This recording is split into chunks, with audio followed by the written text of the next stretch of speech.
घाणीमध्ये काही ठिकाणी पाणीपुऱ्या तयार होताना दिसत होत्या, तर केडीएमसीच्या कारखान्यावर छापा टाकलाय। निकृष्ट तेलाचा वापर होत असल्याचं यामध्ये समोर आलंय आणि त्यामुळे केडीएमसीकडून आता हा कारखाना सील करण्यात आलाय। खरं तर यापूर्वी देखील अशा प्रकारच्या घटना उघड झालेल्या आहेत।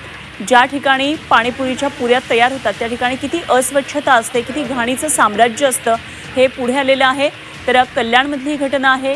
अशा प्रकारे घाणीत तयार होत असलेले पाणीपुरी आपण खात नाही आहोत ना, याबाबत जरूर सतर्क रहा। घाणीमध्ये अशा प्रकारे पाणीपुरीच्या पुऱ्या तयार होत होत्या, तर केडीएमसीनं अशा एका कारखान्यावर छापा टाकला, एक मोठी कारवाई केलेली आहे आणि निकृष्ट तेलाचा यावेळी वापर होत असल्याचं देखील समोर आलेलं आहे आणि केडीएमसीनं आता हा कारखाना सील केलेला आहे।